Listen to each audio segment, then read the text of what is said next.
ثم الصيام النفل الذي هو صيام التطوع جاءت السنة بأنواع منها ما يتعلق ببعض الأيام من الأسبوع، ومنها ما يتعلق ببعض الأيام من الشهر، ومنها ما يتعلق ببعض الأيام من السنة. وهذا صيام التطوع ليس في رتبة واحدة، بل بعضه أفضل من بعض. وبدأ رحمه الله تعالى بما جاء في صيام المحرم، وأورد حديث أبي هريرة رضي الله عنه قال: قال رسول الله صلى الله عليه وسلم: أفضل الصيام بعد شهر رمضان شهر الله المحرم. وهذا فيه أن صيام شهر الله المحرم هو أفضل صيام التطوع، كما أن صلاة الليل هي أفضل الصلاة بعد الفريضة. والمحرم لا يصام كاملا، بل إن نبينا عليه الصلاة والسلام كما صح عن أم المؤمنين عائشة رضي الله عنها ما صام شهرا كاملا قط إلا رمضان،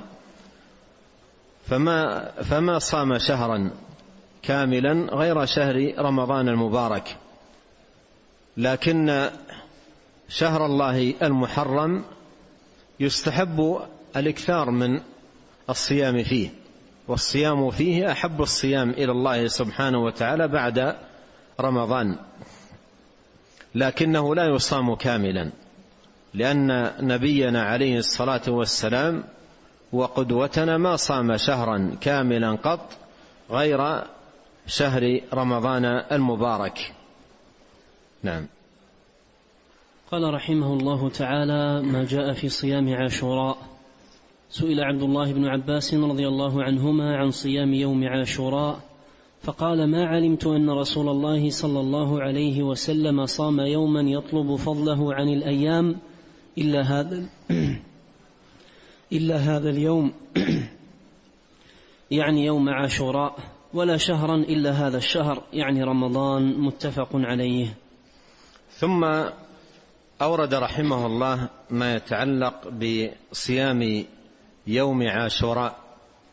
وصيام هذا اليوم يوم عاشوراء الذي هو اليوم العاشر من شهر الله المحرم جاء فيه ثواب عظيم وفضل جزيل، وصيامه صيام شكر لله جل وعلا، لأن الله عز وجل أنجى في هذا اليوم العظيم موسى وقومه، وأهلك فرعون وقومه، أهلكهم تبارك وتعالى مع كثرة عددهم وعدتهم في ذلك اليوم هلاك نفس واحدة أغرقهم أجمعين. فصامه موسى عليه صلوات الله وسلامه شكرا لله سبحانه وتعالى، ثم صامه نبينا عليه الصلاة والسلام شكرا لله جل وعلا. فصيام يوم عاشوراء صيام عظيم، وهو شكر لله سبحانه وتعالى على هذه النعمة العظيمة، هلاك ذلك الطاغية وهلاك الطغاة من أعظم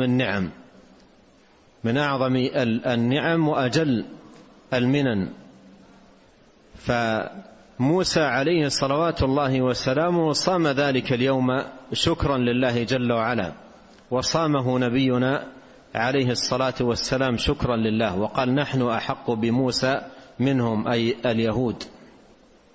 قال: سئل عبد الله بن عباس رضي الله عنهما عن صيام يوم عاشوراء، أي عن فضله، قال: ما علمت أن رسول الله صلى الله عليه وسلم صام يوما يطلب فضله على الأيام إلا هذا اليوم، يعني يوم عاشوراء. وهذا يدل على مكانة صيام هذا اليوم، وقد ورد في فضل الصيام أحاديث عديدة عن رسول الله صلوات الله وسلامه وبركاته عليه. وأيضا صح عنه أنه قال لئن بقيت إلى قابل لأصومن 9 والعاشر. أما العاشر لأجل فضيلته شكرا لله سبحانه وتعالى، وأما 9 فلأجل مخالفة اليهود. قال ولا شهرا إلا هذا الشهر، يعني رمضان. متفق عليه. نعم.